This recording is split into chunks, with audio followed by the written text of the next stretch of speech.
Hello, welcome to Girona, land of influencers. A little bit of rain today and professionals, and I got one, I don't want to say up and coming because you're already smashing things, and I don't just mean your collarbone. Oscar Onley, who recently took a stage of the Tour Down Under, and then, well, also saw the flip side of racing, didn't you? Yeah, highs and lows within a few days, but I'm used to that now. You've got a broken collarbone at the, was it the Cadell Evans? Cadell's, yeah. So there we are. First, tell us about what's Australian hospitals like? Nothing special. I think all hospitals in every country seem to be the same. I'm getting around them all, but now. And what's winning the Queen stage of the Tour Down Under like? Yeah, that was really nice. I think it's quite an iconic climb, the first kind of test of the year in the World Tour at least, and yeah, to put my name on the list of winners has been something really nice, and yeah, it was something I had targeted from a few months ago, so to be able to do it was a good confidence boost. Because let's just state, this is, we will talk about it off camera, it's not the toughest climb out there, but it's still iconic, and look, Richie Porte won it, what, 6 times, something like that, and set his aim for that race every year on that climb. So it's a toughie, isn't it? This ain't no soft win. No, I think there's no soft win in World Tour races. I don't think so. I think in cycling now, a win's a win. It doesn't matter where it is. But no, I think the way I won as well was quite a tactical game. And if you look at the guys in the top 10 there's a lot of top guys there. Maybe not all in the best shape. It's still January, but yeah, to be able to execute the ride I did, I was really happy with, and it was as much about the tactics as it was the legs, I think, in that final K. I love how you say they weren't in top shape. This is a World Tour race. You won't remember because I think you were probably, let me think, you're 2002, you were 5. It's the first time I went to Australia, and I remember seeing the Lamprey team there doing the Tour Down Under, and this is when the Tour Down Under was a holiday for a lot of riders. And there was Dario Pieri. Do you remember him? No. Right, you're making me feel old. Dario Pieri, he was probably a good 15 kilo overweight. I'm not like, he fitted the jersey was swelled. Yeah. He got lapped on the criterium twice, and then by stage 4, I saw him at the finish, before the finish, holding a little Joey, just having fun. So yeah, I think things have changed since then, haven't they? No, there's no easy World Tour racing, is there? No, times have definitely changed since then. And I think, yeah, at least for myself, it was something I really targeted. And I guess there was some riders and other teams that also had targeted that race. So for sure, the guys in the top 5, I think, were all in good shape. So yeah, it's a nice confidence boost for myself. As you say, things have changed. And you're 21 years old, you're already winning. You've already been in the peloton a year, well, this is your second pro with the World Tour. Yeah. You've been with DSM under 23 team prior to that. Yeah. You were with AG2R's junior team. Things are changing because we're seeing a lot of young guys, a lot of fresh faces, guys who are just starting to shave, killing it in the peloton. What do you think's changed? Why is that? I think there was a big shift after COVID. If you look at the results, I think after COVID, all the young riders, maybe they get more opportunities now, and yeah, everyone kind of stepped up. And I think a lot of it is when you see one rider do it, you believe that you can also do it. Like, you know where you are in terms of, yeah, compared to them, and I think that it spurs us all on. Like, at least in my age group, we're all good friends, like the ones that are doing well. And so if you see one guy doing well, then you also want to also believe that you can also be up there.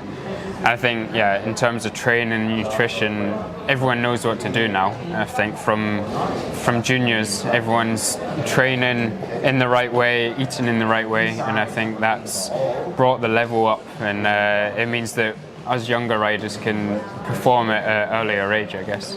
Information's available to everybody. Yeah. The internet's a good thing. Yeah, exactly. Maybe all that time scrolling on Instagram and X it's paid off. Let's just go back a little bit. How did you end up at Team DSM? How did you get into cycling? What was your first bike?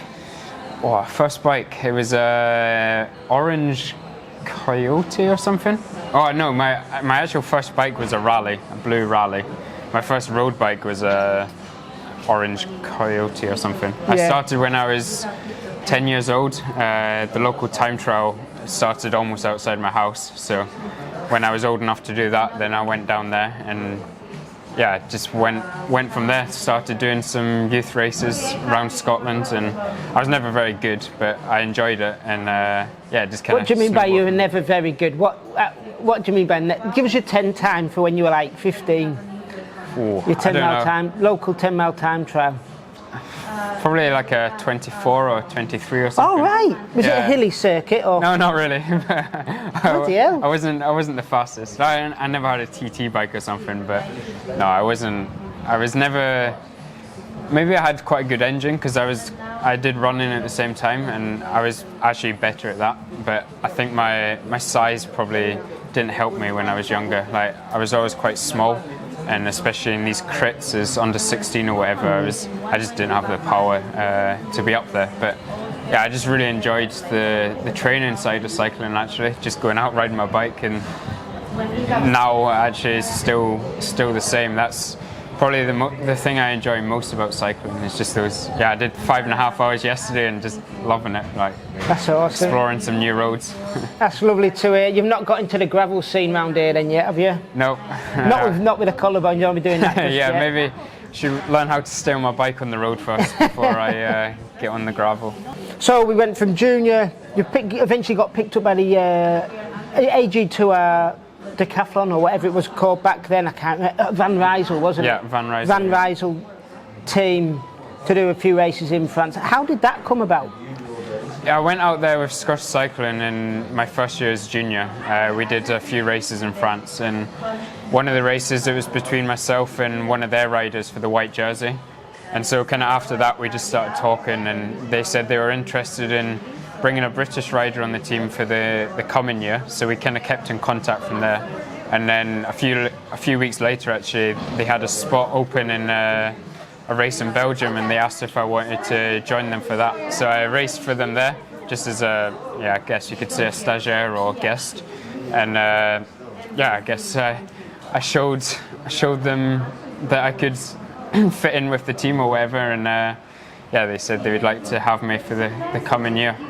Unfortunately, with COVID, all the races got cancelled, so I never actually got to race with them. But I gained a lot of experience that year, learning a new language, and spent a lot of time in the summer out there on training camps and with some other teammates, and it was a great experience. Also off the bike, just learning a lot. The culture and exactly, at first it was a really big shock, it's France, trust me. Yeah, exactly. I've lived there for 10 years, it's still a shock to me. I didn't really think of it, but when I went into that first race, sitting there in the meeting and they're all speaking French, I spoke nothing, and I didn't really expect that, but I learnt it, and we got on really well. Here I've raced for French teams, and I know we've got a friend in common who rode for the under 23. I won't say who, don't want to get him in trouble. And I know French teams were a little bit behind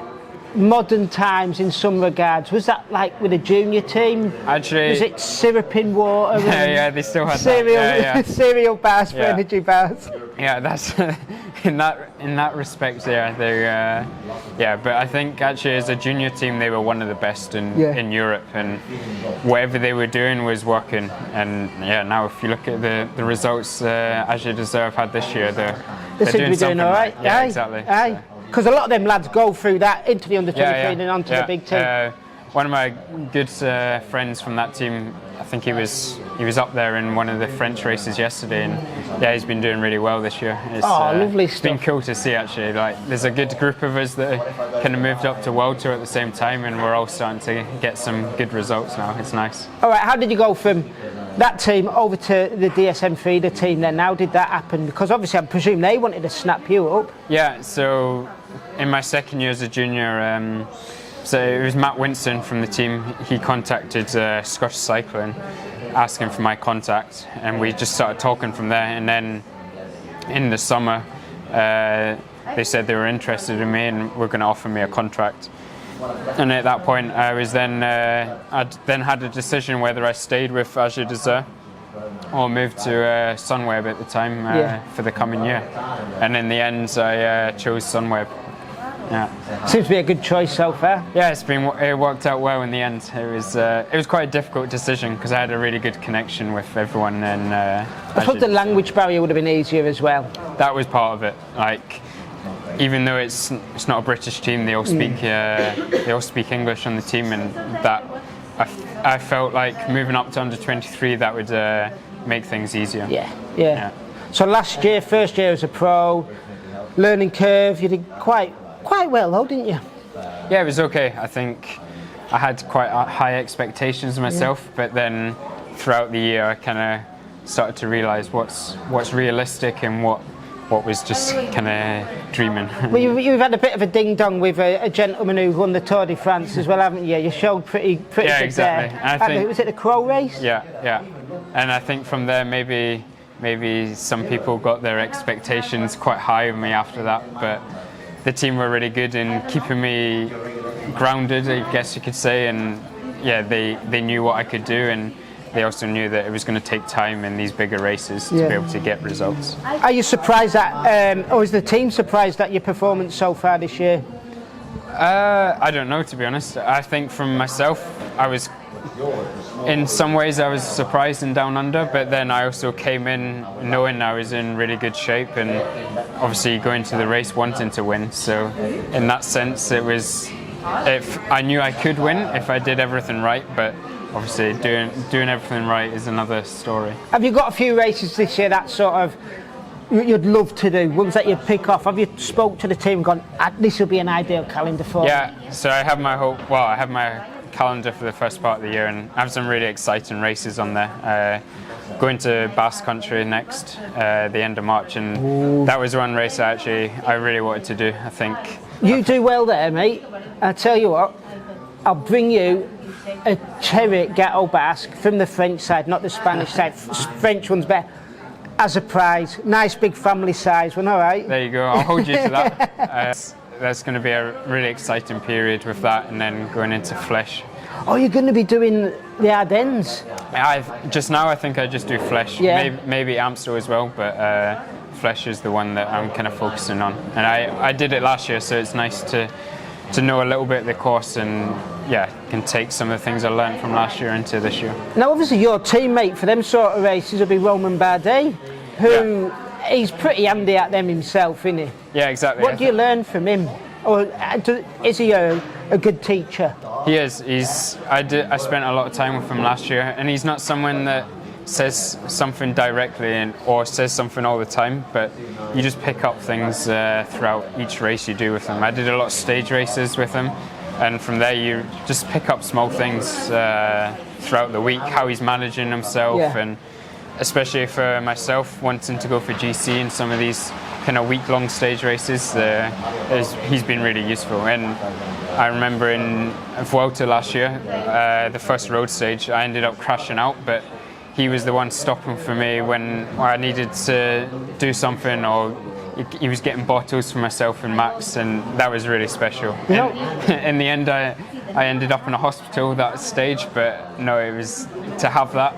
At the time, I was really thankful, and then when I thought about it more afterwards, because you would have grown up watching him at the Tour. You could on the podium at the Tour. What year would have that been? 2016 or 15, 17 maybe, something like that. That's quite an influential period of time for what you would have been 14 at the time. Yeah, exactly. I think the battles he would have with kind of Froome and Quintana around those years. I'll be honest, he wasn't someone I was rooting for just because Froome was British, but no, obviously he was and he still is a really top rider, and to have someone like that to learn from in all these races has been really good. Who did you look up to apart from Froome and who are you riding with? Do you ever get that bit of a goosebump, that bloody hell, I'm next to the guy I had the poster of the wall, poster on my wall it is a bit like that. And my first kind of idol in cycling was actually Andy Schleck. Really? I remember the stage that stands out is the Onley stage, and I think it was the 2010 tour with him and Contador. When they were in white and yellow, and for some reason I preferred Schleck over Contador, and so he was kind of my first idol when I was started getting into cycling. And he works for Skoda now. You can drop back through the peloton, drop that back to one of the team cars or VIP cars and say hello to him.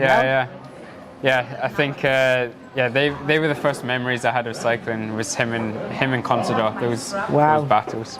What about guys that who are still riding today? Can you see them in, or is it dangerous to see them in sort of an idle kind of like when you're rolling next to them? I think it's changed a little bit now. Like, obviously there's guys I look up to and I really respect, but when you get in that race, then you've kind of got to treat them like anyone else. And I think maybe at the start of last year, I was a little bit starstruck still. Yeah. And I went to Strada, and you have all these top guys, and you want to let them through, and you don't want to crash them or whatever. Yeah.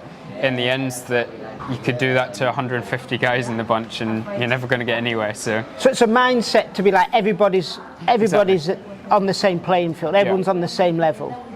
Because in fact, Geraint Thomas, he's knocking on a bit now. He's coming up to 40, and he said in the press recently, these young lads, they haven't got respect anymore. But if you go back through history, I think every old pro said that.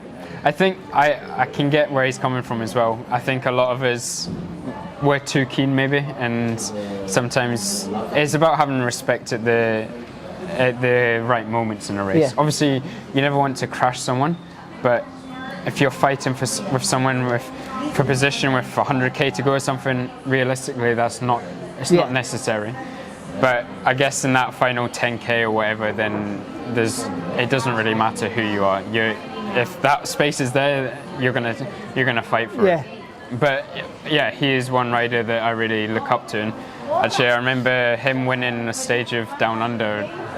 That was one of my memories as well. So to then go and do Down Under and win a stage was actually quite cool as well. That's fantastic. Yeah, because the Brits did pretty good there this year. In fact, DSM did pretty damn good. Yeah, I think we have quite a different team this year. I think there's a lot more focus on the sprints, and with Fabio and also with Casper, who's I actually live with. Oh, you live with really? Yeah. And so yeah, the team. What's he like as a housemate? Oh, he's got a bit of OCD with cleaning, I reckon, and so it's quite good. he loves to clean, so it's good for me. That's super. Yeah. But yeah, I think in the team it's really nice this year. We have a good mix of young guys as well as some more experienced guys as well. And yeah, we were talking earlier about John Degenkov, and the man, the legend. Yeah, exactly. He's someone that I don't race with that often, but I know for the younger guys in the sprint and the classics groups, they learn a lot from him in races. So you learn a lot from Roman. A lot of other people learn a lot from John. Yeah, that's kind of part of it. Yeah. Excellent. Right, I think we got bags on here. We've got 20 minutes worth of chit chat, mate. It's going to be difficult to cut this one down. I probably won't actually. I'm going to probably put it all up 20 minutes because that's been absolutely fabulous, mate. Is there anything else you'd like to tell us about? No, I don't think so. I think that's... Where's the best coffee in Girona? We're actually outside, what's it called? Espresso Mafia. Espresso, but you took me to... We went to Hidden Coffee Roasters earlier. I think gets thumbs up, that one. Yeah, I think and it's only across the road from your house. Exactly, it's 1 minute walk, so it's always handy. Is that dangerous, being that close to that good of coffee? I wouldn't say the coffee is the dangerous part. I think it's the 4 ice cream shops on our street that's the dangerous part. Okay, I will say thank you very much. We will drink this now cold coffee. Thank you for watching. If you've got any questions or any comments on this video, let us know in the comments below. If you're watching it on YouTube, if you're watching it over on the website, shoot us a comment via the social media channels. I'll flash his up as well so you can harass him online. As always, thank you for watching and enjoy your riding. If this is going on YouTube, I just want to say like and subscribe. I've never got to say that before, but I feel like everyone says it if it's on YouTube, so there you go. Listen to Oscar.